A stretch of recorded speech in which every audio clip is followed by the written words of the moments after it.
Ladies and gentlemen, good afternoon, and today my third duo, South African whites. Only as you can see, this is welcome to Pretty in Pink because I've got both the white and the rosé version of Bee's Knees from Western Cape.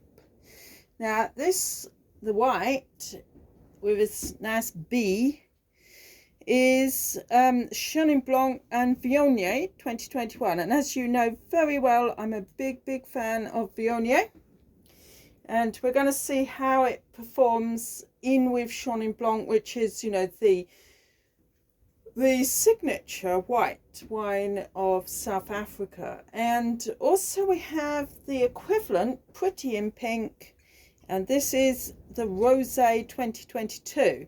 And essentially, I have done a little bit of research on this. This is Grenache, which is not actually a white, or a rosé rather, which I really think of regarding South Africa. I can't off the top of my head think of another wine that I've tasted recently from South Africa with Grenache. So that's very interesting. Integrity and sustainability. So let's, without further ado, try these out. This is a wine from the Gabb family.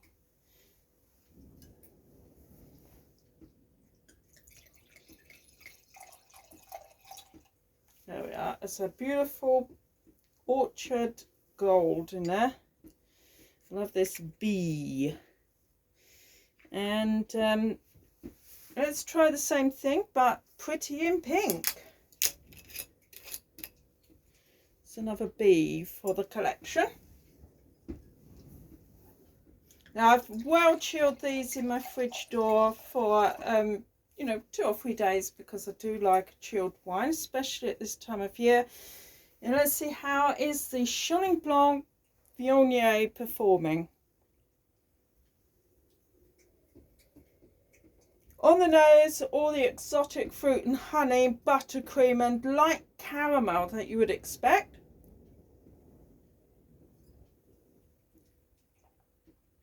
On the palate, actually real icy mineral notes. I'm getting a little bit of sea salt in there and some sea kale.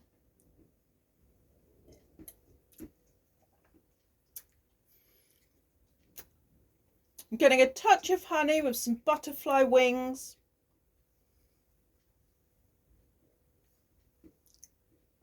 And not a little bit of nettle. Have you ever made nettle tea? Just pick some nettles. You can use gloves and scissors if you want. And then you leave them to dry for a few days, and then you pop them into a strainer and pour your boiling water over, and voila, nettle tea. It's good for straining your blood. Anything that's good for the blood is good, you know. Right, so let's see how this is doing Pretty in Pink. I love it when I've got a white wine and a rosé on the same label. Whoa, on the nose is really big sword steel. Gigantic, really good. I mean, strictly speaking, this is like a blush, but it's from a red grape.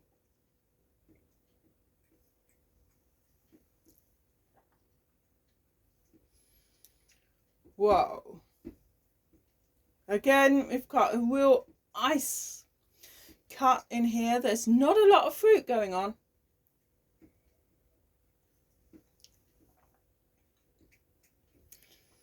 Though there's a real mineral steel definition in there. I've probably over chilled it to get the fruit nuances, to be honest with you. There's not a lot floral either, but we're getting a little bit of very subtle herbs. You know, there's a bit of rosemary in there, tiny bit of thyme, and a touch of sage. Well, you know, it takes time to be a sage.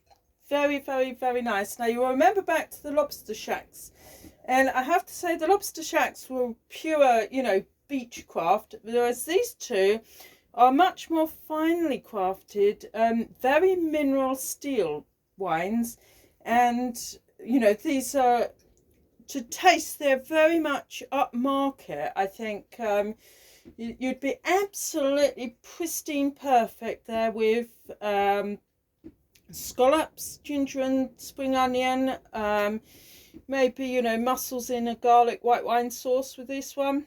Very much upmarket sort of fish dishes, I think. And now here we have a silver trumpet. Should we do a C scale?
Ladies and gentlemen, these two wines are the bee's knees.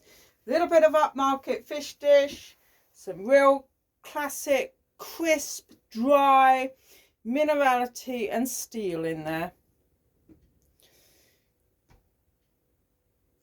Good choice. Western Cape, Gabb family from Laithwaites. I'll leave you a link just down there.